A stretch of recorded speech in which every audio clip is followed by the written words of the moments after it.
अस्सलाम वालेकुम my dear students. तो उम्मीद है कि आप सब खैरियत से होंगे। तो अभी तक हमने देखा कि वही सिंपली मीन्स इसकी यानी कि डेफिनेशन क्या है और इसकी रेवोल्यूशन किस तरह से हुई, कौन-कौन सी प्रोसेस किस तरह से इसमें जो कौन-कौन से वेज़ है। तो इसके बाद हम देखेंगे इसकी जो कंपाइलेशन यानी कि कंपाइल इस वही को किस तरह से समेटा गया, यानी कि जो वही थी, जो मैसेज थी, जो प्रॉफ़िट्स पर भेजी गई थी, इसको किस तरह से एक हम बोलेंगे एक बुक की शक्ल में किस तरह से इसको कंपाइल किया गया। तो सबसे पहले अगर हम देखें ये एक डिवाइन रेवोल्यूशन है, यानी कि डिवाइन सिंपली मीन्स इसमें किसी किस्म का शक नहीं है और ये एक सेंट्रल कंसेप्ट है इस्लामिक थियोलॉजी में, यानी कि एक मेन कंसेप्ट है इस्लामिक स्टडीज़ में। और इसकी जो कंपाइलेशन है उस प्रोसेस को हम क्या बोलते हैं, रेवोल्यूशन। सिंपली जो प्रॉफिट इसको रिसीव यानी प्रॉफिट मोहम्मद सल्लल्लाहु अलैहि वसल्लम को रिसीव हुई है, यानी कि उन्होंने रिसीव की है और इसी प्रोसेस को वही की प्रोसेस को कंपाइल करने में, यानी कि इस वही की प्रोसेस को एक सामान लाने में इसको कंपाइलेशन बोलते हैं।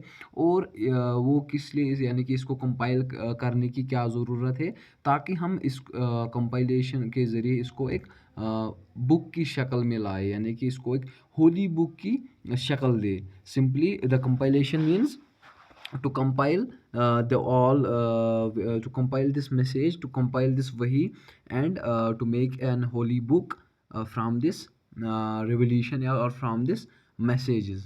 तो सिंपली जो कंपाइलेशन ऑफ वही है ये, और अप्रॉक्सीमेटली 23 ईयर्स की प्रोसेस हुई है, यानी कि अभी हमने देखा इससे पहले रेवोल्यूशन में, यानी इससे पहले हमने रेवोल्यूशन में ये नोटिस किया कि इस रेवोल्यूशन को अप्रॉक्सीमेटली 23 ईयर्स लगे, यानी कि ओवर 23 ईयर्स ये मैसेज ये जो प्रॉफिट्स को रिसीव हुई उसको 23 ईयर्स लगे। तो उसके बाद ही इसकी कंपाइलेशन हुई, यानी जो मैसेज है 23 ईयर्स में जो रिवील हुई वही कंपाइल बाद में की गई। और इसकी जो फर्स्ट रेवोल्यूशन है वो 610 सीई से लेकर जब प्रॉफिट मोहम्मद सल्लल्लाहु अलैहि वसल्लम की डेथ हुई 632 सीई तक चली है। और इस टाइम के दौरान इसकी जो रेवोल्यूशन है वो प्रॉफिट्स को छोटे-छोटे टुकड़ों में मिली है, यानी कि ये जो इसकी रेवोल्यूशन है वही की वो एक समान या एक साथ नहीं उनको मिली, बल्कि एक-एक वर्सेस उनको उन पर रिवील की गई। और उन्होंने खुद इसको मेमोराइज़ किया, इन वर्सेस को खुद मेमोराइज़ किया और अपने कंपेनियंस, अपने सहाबाज़ को भी इनको मेमोराइज़ करने के लिए बोला। और अगर हम देखें प्रॉफिट ने खुद इंस्ट्रक्ट किया अपने कंपेनियंस को, अपने सहाबा को कि आप इन वही को आप इन वही को किसी स्क्रप्चर पे नोट करो और मेमोराइज़ करो, जैसे कि हमें वहाँ देखने को मिलता है कि जो एनिमल स्किन था उस पर इस वही को लिखा गया था, बून्स पर, एंड मनी अदर थिंग्स ऐसी थी जिन पर इस वही को पेन डाउन किया गया था। और इसकी प्राइमरी रिस्पॉन्सिबिलिटी क्या थी, टू कंपाइल, यानी कि जो वही की प्राइमरी रिस्पॉन्सिबिलिटी ये थी कि इसको अब एक समान लाया जाए। और फर्स्ट ऑफ ऑल ये प्रॉफिट मोहम्मद सल्लल्लाहु अलैहि वसल्लम ने खुद अपने कंधों पे इसकी ज़िम्मेदारी ली और खुद इसको कंपाइल करने में लग गए। और उन्होंने इस वही की जो रेवोल्यूशन है सबसे पहले अपने जो साहबाज़ थे उनसे इनको जाना, यानी कि उन्होंने जो मेमोराइज़ किया था, लिखा था। और प्रॉफिट ने इंश्योर किया कि जो वही है इसकी अरेंजमेंट है और इसकी ऑर्डर सही तरीके से होनी चाहिए, क्योंकि उनको खुद गाइड किया गया था बाय अल्लाह, बाय गॉड। उनको खुद गाइड किया गया था कि कौन सी वर्स, कौन सी आयत, कौन सा चैप्टर कहाँ पर है और किस तरह से इनको एक ऑर्डर दिया जाए, किस तरह से इन छोटे-छोटे नुक्तों को एक समान एक होली बुक की शक्ल में लाया जाए। कौन सी वर्सेस, कौन सी चैप्टर कहाँ पर है, कौन सी वर्सेस फर्स्ट में है और कौन सी वर्सेस लास्ट में है। तो ये सारी ज़िम्मेदारी सबसे पहले किन्होंने अपने शोल्डर्स पे ली, प्रॉफिट मोहम्मद सल्लल्लाहु अलैहि वसल्लम ने। तो ये तो था रिटन रिकॉर्ड्स, यानी कि उन्होंने कहीं पर लिखा था, बून्स थे, स्क्रिप्चर्स थे, फ्रैगमेंट्स थे। इसके बाद इसके बिसाइड अगर हम देखें जो ओरल ट्रांसमिशन था, यानी कि जो ओरल उन्होंने जो ओरली इसको रिसाइट किया था, ओरली इसको मेमोराइज़ किया था, उसने भी बहुत ही ज़्यादा सिग्निफिकेंट रोल अदा किया किसको, ये जो कुरान की कंपाइलेशन में, यानी कि कुरान की प्रिजर्वेशन में बहुत ही प्रोमिनेंट रोल अदा किया। और इसके बाद अगर हम देखें जो मनी प्रॉफिट कंपेनियंस थे, यानी कि प्रॉफिट मोहम्मद सल्लल्लाहु अलैहि वसल्लम के बहुत सारे ऐसे कंपेनियंस, ऐसे सहाबाज थे जिन्होंने एंटायर कुरान को मेमोराइज़ किया था, यानी कि जिन्होंने पूरे कुरान को मेमोराइज़ किया था। और उन्होंने इस ओरल ट्रेडिशन को आगे पहुंचाया, यानी कि इस ओरल ट्रेडिशन को उन्होंने बढ़ावा दिया। और जिसकी वजह से आज भी बहुत सारे ऐसे लोग हैं, बहुत सारे ऐसे इंसान है, मुस्लिम्स है, जिन्होंने इस ओरल ट्रेडिशन को आगे पहुंचाया है और जो ओरली कुरान को मेमोराइज करते हैं। और ये भी बहुत ही हम बोले बहुत ही प्रोमिनेंट एग्जांपल है, बहुत ही इम्पोर्टेंट एग्जांपल है कुरान को प्रिजर्व करने की। और इसके बाद अगर हम देखें, जो प्रॉफिट मोहम्मद सल्लल्लाहु अलैहि वसल्लम की डेथ हुई है, उसके बाद जो इस कंपाइलेशन की प्रोसेस थी, ये सारी जिम्मेदारी किन पर आ गई फिर?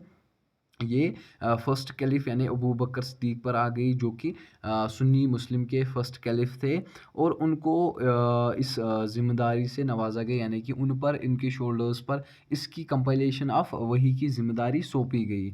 और जिन्होंने क्या किया, जिन्होंने इस कुरान को कंपाइल करने में अपना अच्छा रोल अदा किया और इसको एक बुक की शक्ल में लाने के लिए उन्होंने एक कमेटी बिठाई। और उस कमेटी का हेड जो था उस वक्त, उन्होंने उनको ज़ैद बिन ताबित को बनाया था, जो कि क्लोज़ कंपेनियन थे, यानी कि जो क्लोज़ सहाबा थे किनके, प्रॉफिट मोहम्मद सल्लल्लाहु अलैहि वसल्लम के। उनके शोल्डर्स पे ज़िम्मेदारी दी किन्होंने, अबू बकर सिद्दीक ने, कि आप जो ये कुरान की जो वर्सेस है, आप इनको कलेक्ट करो first of all, then it compile the Quran, यानी कि फिर आप देखो किस में कितनी एक्यूरेसी है, किस वर्स में कितनी एक्यूरेसी है, कौन कितनी परफेक्ट है।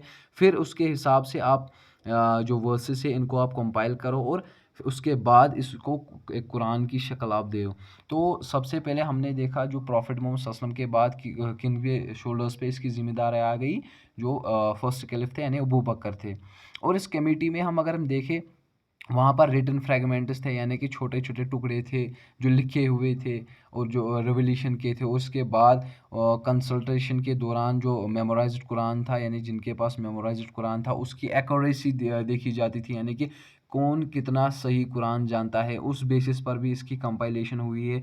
और ये जो पूरी प्रोसेस है, उसमें क्रॉस रेफरेंसिंग हुई थी, यानी कि उसमें देखा जाता था, चूँकि उस वक़्त बहुत सारे ऐसे तबा ताबिऊन थे, कंपेनियंस थे, सहाबा थे, यानी कैलिफ़्स थे। उनकी अंडर आइज़ उनके इसकी कंपाइलेशन की प्रोसेस हुई, और उन्होंने देखा कि कौन-सी वर्सेस में कितनी प्यूरिफ़िकेशन है, कौन-सी वर्सेस कितनी परफ़ेक्ट है, ओरल ट्रांसमिशन किसका सबसे बेस्ट है, यानी कि कौन सबसे बेस्ट ओरल ट्रांसमिशन जानता है, किसके पास सबसे एन्श्योर सबसे परफ़ेक्ट वर्स है। तो उसके अकॉर्डिंग इसकी कंपाइलेशन हुई। और इसके बाद अगर हम देखें, जो थर्ड कैलिफ थे, उस्मान बिन अफ़्फ़ान थे, उनके अंडर भी कुरान की बहुत ही अच्छी कंपाइलेशन हुई, यानी कि जब उनका पीरियड था, तो उनके अंडर कुरान की एक स्टैंडर्डाइज्ड वर्जन आया, यानी कि कुरान की एक बेस्ट कॉपी आ गई।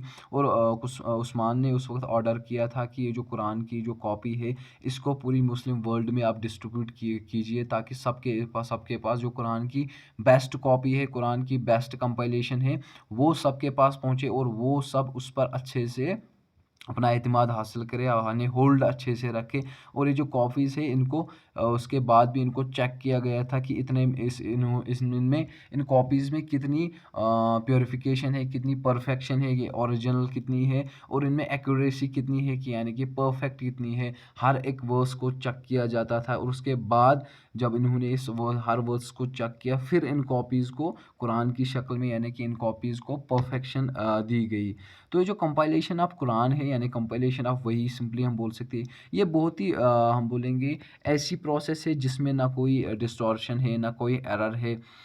और इसका ओवरऑल मकसद क्या था, ये कंपाइलेशन का मकसद क्या था, ताकि ये जो वर्सेस है, ये मैसेजेस है फ्रॉम गॉड टू ह्यूमैनिटी, या गॉड टू मुस्लिम्स, जो ये प्रोसेस है, जो मैसेज है, ये सब तक पहुँचे, और सब इस कुरान पर, इस मैसेज पर, बाय द वर्ड ऑफ अल्लाह, वो सब इस पर अमल करे।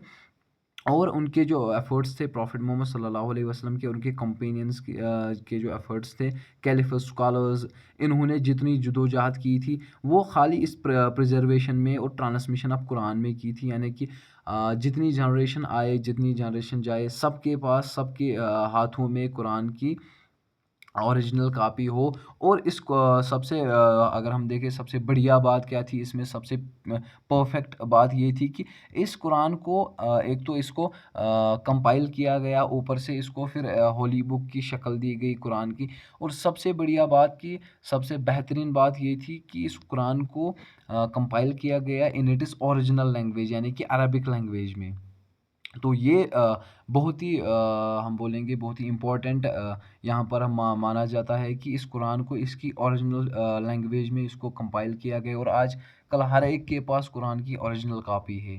तो होप कि आप सबको अच्छे से समझ में आया होगा, और उम्मीद यही होती है हर बार।